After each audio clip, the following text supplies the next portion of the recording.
Welcome to Rohila steno classes. आपका dictation शुरू होगा 3 सेकंड बाद। Start. Honourable members will recall that I had proposed certain modifications in the scheme of tax concession for tourism industry as contained in section 80 HHD of the Income Tax Act.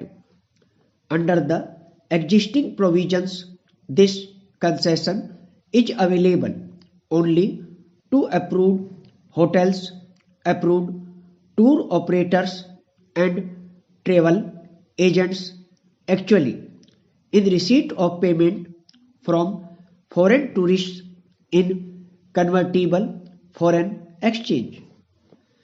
The modification proposed in the bill was intended to secure that this tax concession would also be available where payments for providing services to the foreign tourists are received in Indian currency from another hotel, tour operators, etc. out of the funds obtained by conversion of foreign exchange received from the foreign tourists.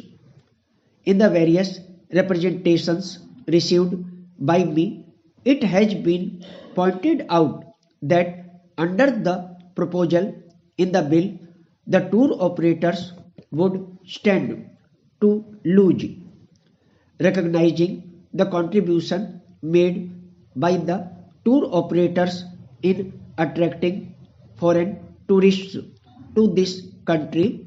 I wish to make it clear that extending the tax concession to hotels and travel agents will not be at the cost of our tour operators. With this end in view, I propose to move an amendment to the bill to secure that the receipts in foreign exchange eligible for computing the concession do not get reduced by the payments made to another hotel, tour operators, etc. for providing service to foreign tourists.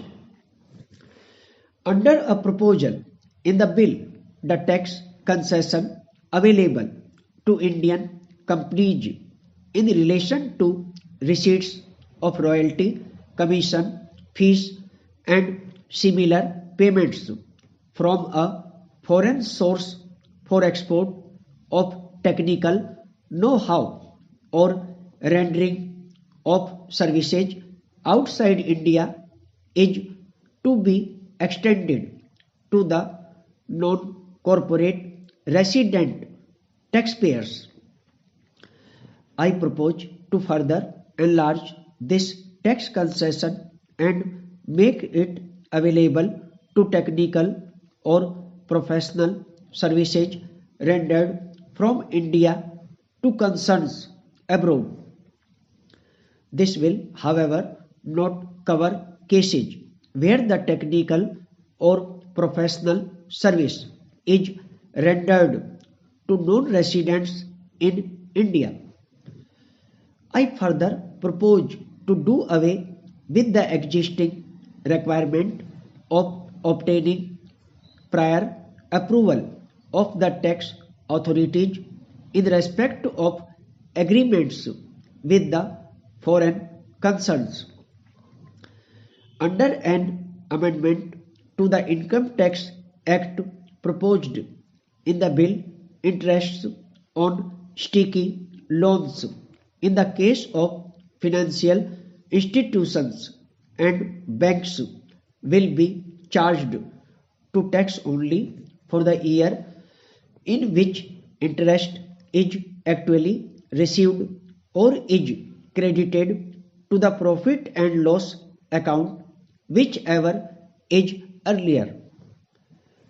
I propose to provide that interest tax on such interests will also be charged only in the year in which the interest is actually received or is credited to the profit and loss account, whichever is earlier, by the bank or financial institution.